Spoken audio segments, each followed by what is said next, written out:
There's a guy called David Icke. I don't know if you guys heard of him. Of course, Acke. Yeah, man. Have you heard of David The Icke? white dude.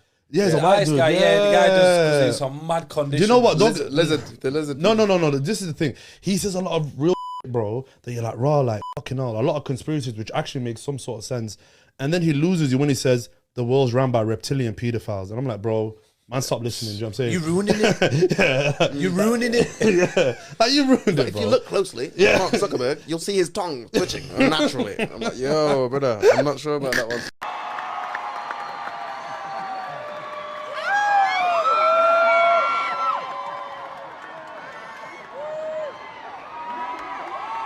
Make even more noise for my band. And what people need to realize is that these families do not come from the same perspective of life and respect that we do. They see humans like cattle, nothing more than cattle, and most humans see cattle. They therefore have no empathy with the consequences for the human population of their actions. So if people say, they'd never do that, mate, no. You'd never do that. They do it all the time. Les enfants, c'est vrai, ils sont moins touchés par la maladie. Les adolescents se rencontrent beaucoup. Il y a énormément de contacts chez les adolescents. Ils sont dans leur classe, les adolescents vivent en collectivité. Le virus circule là-dedans et il rentre dans les familles et il contamine les gens, les familles, qui ensuite vont à leur travail et ça fait circuler le virus. One of the fundamental freedoms, basically on which all other freedoms depend in so many ways, is the right to be wrong. The right to be an idiot.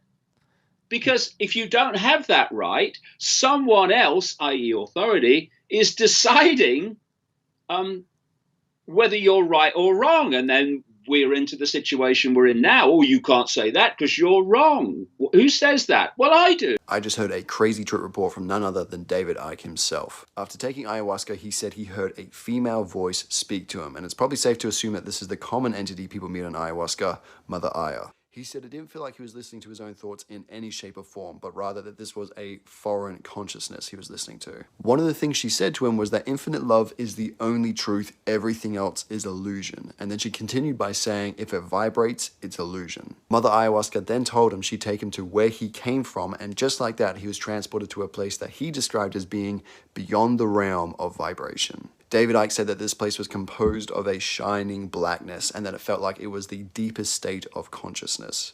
What's crazy is that Icke pointed out years later, this guy right here, Ibn Alexander, had a near-death experience where he went to a place that he described as the dazzling darkness and also said it felt like the ultimate state of consciousness. This is another example of psychedelics taking us to realms not exclusive to those substances at all. I always dreamed of being in the game. So I decided to play football in third person to finally experience it in real life. After connecting my camera to some VR goggles, it was finally time for my first challenge, penalties. But they didn't go so well. Est-ce que c'est haram de porter du Nike? Si vous faites une petite recherche sur Google, vous pouvez voir que le mot Nike, il est associé à une déesse grecque dans la mythologie grecque. Est-ce que ça veut dire que porter du Nike, c'est haram? La réponse à cette question, c'est non. Faut comprendre déjà que la marque ne fait pas de la promotion d'une déesse grecque. Et en plus de ça, cette déesse grecque, qui est fake bien évidemment parce qu'il n'y a que Allah qui existe, il n'y a qu'un Dieu, elle n'est pas vénérée dans notre temps. Tu vois, il n'y a personne qui vénère cette déesse. Donc c'est halal. Cette mouche démontre que l'islam est la vérité. Des scientifiques ont mené une expérience incroyable impliquant des mouches. Ils ont séparé les ailes gauche et droite de chaque mouche. Chaque aile, gauche et droite, a été trempée dans un tube à essai stérile contenant 5 ml de bouillon de culture nutritive stérile. Et ce qu'ils ont découvert après 48 heures est juste choquant. Les résultats ont prouvé que les ailes gauches des mouches contiennent des bactéries, des champignons ou toxines, et les ailes droites, en revanche, étaient exemptes de tout microbe et contenaient un antidote. Et regardez ce que le prophète Mohammed sallallahu alayhi wa sallam a dit il y a plus de 1400 ans. Si une mouche tombe dans la boisson de l'un d'entre vous, il doit la tremper dans la boisson et la retirer, car l'une des ailes porte une maladie et l'autre a le remède pour cette maladie.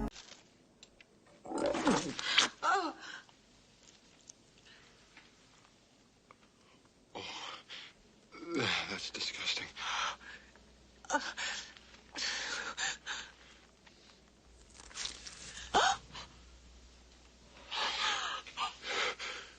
My ear. No.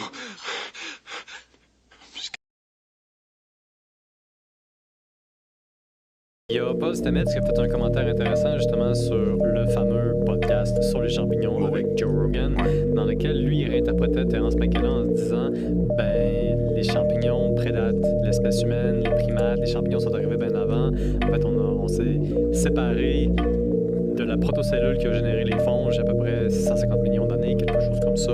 Et on a plus en commun avec les champignons que les champignons en ont en commun avec les plantes. Wow. Ce qui explique peut-être la raison pour laquelle beaucoup de composés psychoactifs dans les champignons sont si actifs dans